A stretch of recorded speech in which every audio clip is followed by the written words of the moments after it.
Bonjour à tous, j'espère que vous allez bien et que vous êtes en pleine forme. Cadrage du DAX pour ce 23 juillet 2025. En mensuel, on voit très bien quand on est dans une énorme tendance haussière très forte, qui est dans une phase de ralentissement, peut-être un petit retracement pour repartir à la hausse, on a des talassos, des 26 450. Ok.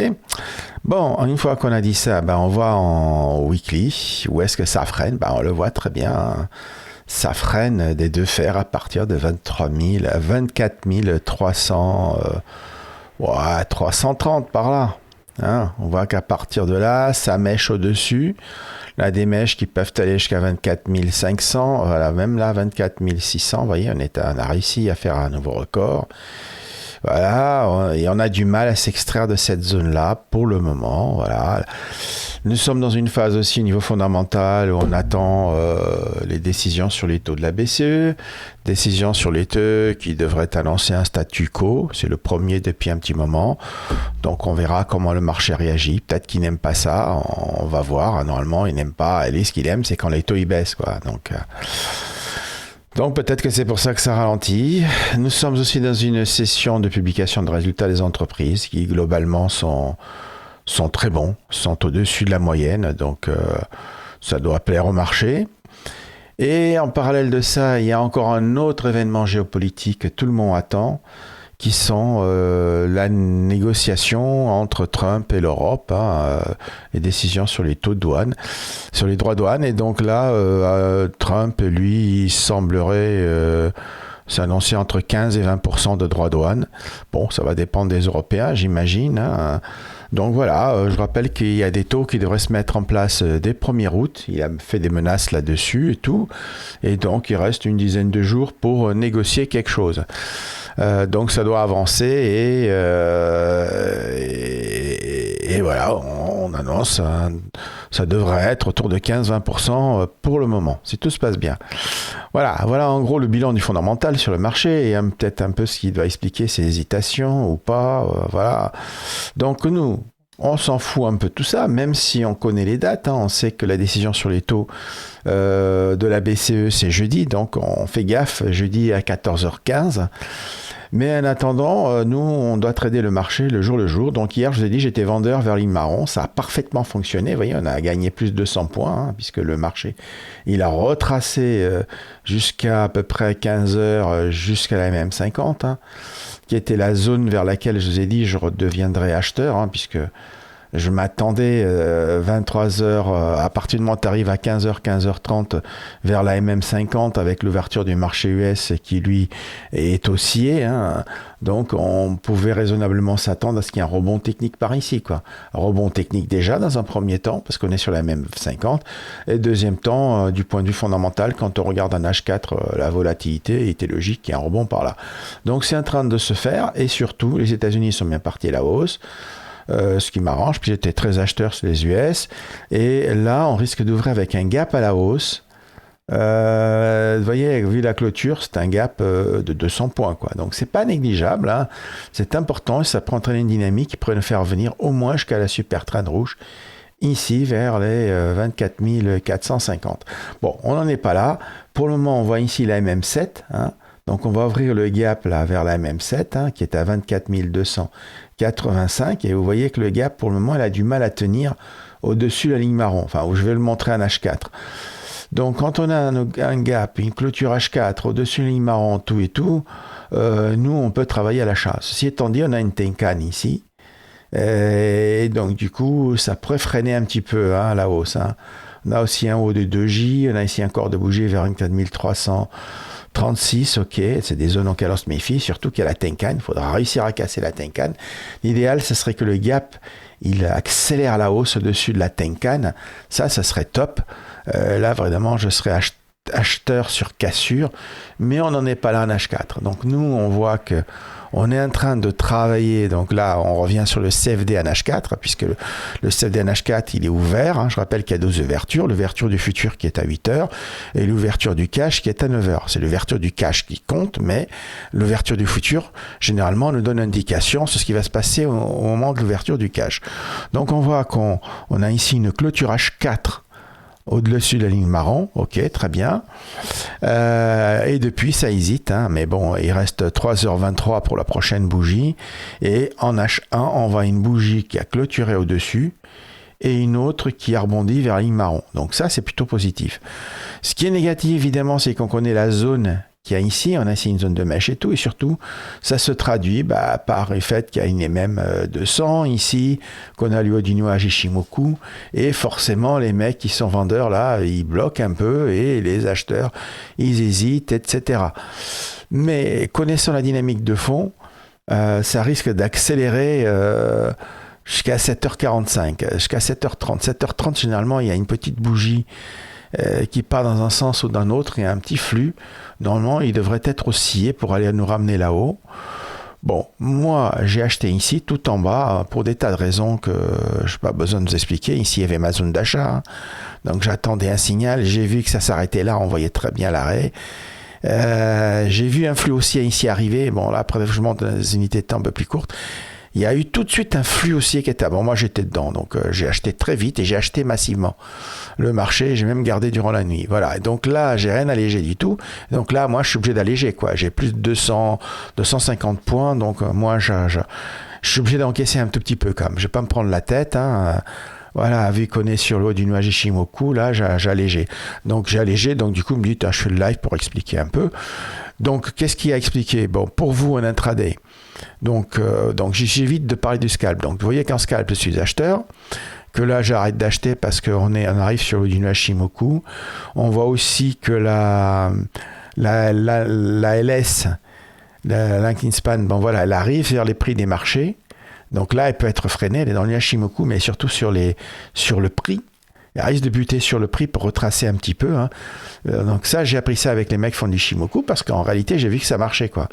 J'étais un peu trop euphorique ici, souvent, pour vouloir suivre la tendance, puisque moi, je suis un suiveur de tendance, hein. Mais j'ai vu effectivement que très souvent, la LS, quand elle arrive sur les prix, quand on a les prix qui arrivent sur un haut du nuage Ishimoku, eh bien... malheureusement, ça retrace très souvent.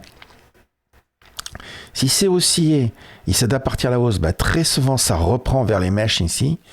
Donc en gros, autour de 24 200, voilà, 24 195 par là, vous voyez.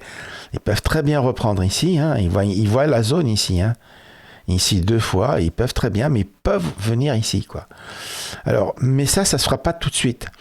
Parce que jusqu'à l'ouverture de 8h, et même très souvent jusqu'à 7h35, il y a une tendance à haussière qui devrait se prolonger jusqu'à ces mèches-là, quand même, hein. Ça serait logique. Donc moi, évidemment, je sais que là, ça va bloquer vers le haut du nuage Ishimoku, hein. Je suis pas fou, hein. Donc moi j'ai déjà allégé, hein, ici, hein. Voilà, en même temps j'avais des grosses pauses, donc vous en rendez pas compte, mais c'est quand même des grosses sommes. Donc du coup j'ai bien allégé, et là je suis content, il me reste quelques cartouches que j'ai prises ici pour voir si ça casse ou pas là-haut. Voilà, et je clôture et tout, si on clôture en dessous de ces mèches-là, quoi. Voilà, donc là c'est au-dessous des 24 180. Je refuse que ça aille plus bas. Bon, donc maintenant, en fait, la vraie question que je me pose, est-ce que je joue la cassure de cette bougie H4 par le haut? Instinctivement, je me dis oui. J'aurais pu la jouer sur le retour ici, sur la H4, je l'ai un peu raté, un peu tergiversé, c'est con d'ailleurs, je le regrette. Parce que j'avais un peu d'espace jusqu'au haut du nuage Ishimoku en scalp pur, hein.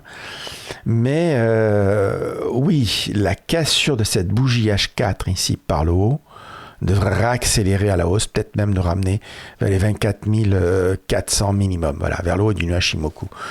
Donc pour moi, le potentiel il est là de hausse, hein, pour aller déjà jusqu'aux mèches ici, autour des 24 000, allez, soyons pas trop ambitieux. Jusqu'ici, ces niveaux-là des mèches ici que vous voyez ici, vous le voyez même en horaire ici. Ici, il y a une zone, hein, donc des 24 316. Et ici, vous voyez, le nuage Ishimoku, là, ça freine, quoi. Les vendeurs, vous voyez, les mecs, ils essaient de vendre le haut du nuage Ishimoku, hein. C'est ce que je me disais, c'est toujours le même comportement. Donc, on a les prix qui arrivent, vous voyez, la LS elle commence à vouloir se retourner. Bon, c'est pas fait, hein, mais bon, on voit que ça hésite, on est dans une zone où les vendeurs essaient de protéger. Alors, on est avant l'ouverture, donc c'est des micro-flux, hein, c'est rien du tout, hein. Mais ça compte quand même, parce que je sais que ça compte. Et je m'attends plutôt quand même à un retracement vers ici, quoi. C'est pour ça que ici, effectivement, je suis pour jouer la cassure de la bougie H4. Je vous la donne jamais, hein, en fait. Et sur retracement. Et je pense qu'il y a un petit coup à jouer pour vous ce matin-là, sur retracement, à partir de la ligne marron. Et je pense qu'ils peuvent même aller vers le haut du nuage Shimoku ici. 24 180, c'est possible. Ou alors ils vont rester freinés ici, vers la Kijun ici, hein. Ce serait pas non plus déconnant. Mais enfin, un petit retracement vers ces zones-là, c'est possible.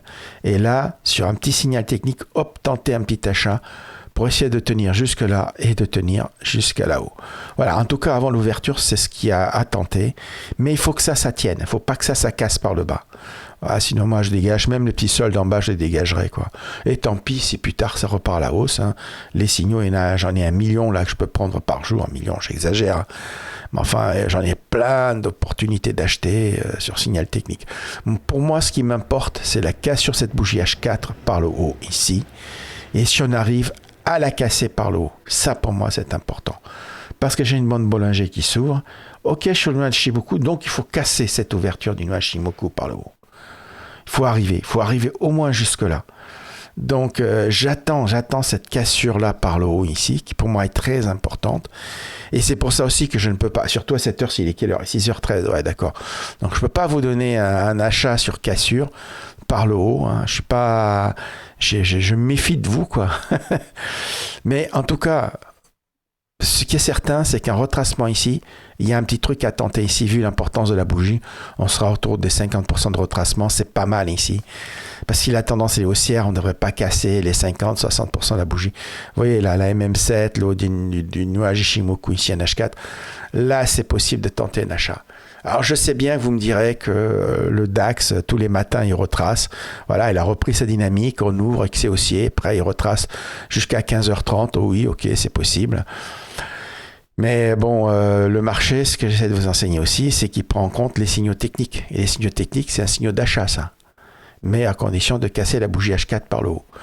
Donc moi, je suis déjà acheteur depuis bien plus bas parce que cette zone-là, proche de cette zone-là, je l'observais et que c'était la zone auquel moi j'étais acheteur. Et surtout avec le timing parfait de l'arrivée des US. Donc je garde mes soldes pour le moment. J'attends de voir ce que ça fait ces mèches-là. Si j'ai le signal, boum, peut-être je renchirai. Je rachèterai un tout petit peu, léger pour aller plus haut. Hein. Après, c'est tout léger ici. J'attends de voir ce qu'ils vont faire par ici. Est-ce qu'ils vont y aller déjà? Parce que si ça se trouve, avant 8h, ils vont accélérer à la hausse. Hein, c'est possible aussi. Mais voilà, vous voyez bien que ça bloque là. Vous voyez bien que le Nashimoku, il bloque. Donc, moi, je peux rien vous donner d'achat là sur cassure. Hein. Je dirais même à la limite ici, c'est plutôt vers les 24 200. Allez, on devient attentif. Vous pouvez mettre une alerte à 24 200. Attendez de voir vers les mèches ici si on a des signaux techniques d'achat. Là, on peut tenter un petit achat avec un stop court hein, vers les 24 170 par là. Vous voyez. Voilà ce que moi je peux vous dire avant ouverture. Hein. Peut-être que j'en ferai un petit point à 8h. Bon, j'aurai pas le temps, je pense. Mais bon, en tout cas, voilà ce que vous avez à faire. Voilà ce qu'il y a à faire à mon avis, quoi, hein, pour cette matinée-là. Et tout ça parce qu'on va ouvrir avec un gros gap à la hausse. Je pense que le gap, lui, il va y être. Hein. Il n'y a pas de raison. Hein. Il est un peu tôt, mais il est fort probable qu'on va ouvrir avec un gap à la hausse. Et l'idéal, ce serait qu'il soit par là, quoi. Là, ça serait top. Voilà, donc on attend. Le seul achat que je peux éventuellement vous conseiller sur retracement vers ces zones-là, mais il faudra attendre un signal. Et voilà, je vous ai tout dit, hein, il n'y a pas grand-chose d'autre à dire. N'oubliez pas que le marché, il attend les décisions sur les taux mercredi. Les décisions des négociations commerciales entre Trump et la zone euro. Et voilà, c'est l'essentiel de l'actualité. Qu'il faut connaître, qu'il faut suivre, et le reste, c'est purement technique, lié à l'analyse comportementale du marché. Voilà, on sait que là, il n'y a plus d'acheteurs, ils attendent un petit retracement. Peut-être qu'ici, ils reprendront. Donc moi, je regarde par ici si je peux racheter un tout petit peu, voilà, à partir des 24 180. Voilà, vous connaissez les zones, vous savez comment je vais trader. J'attends la cassure, c'est lié. Eh bien, je tenterai quelque chose, mais je m'attends plutôt à un retracement ici, où je pourrais retenter des achats. Je vous ai tout dit, on va pas radoter. Sur ce, je vous souhaite une bonne journée et je vous dis à bientôt. Bye bye.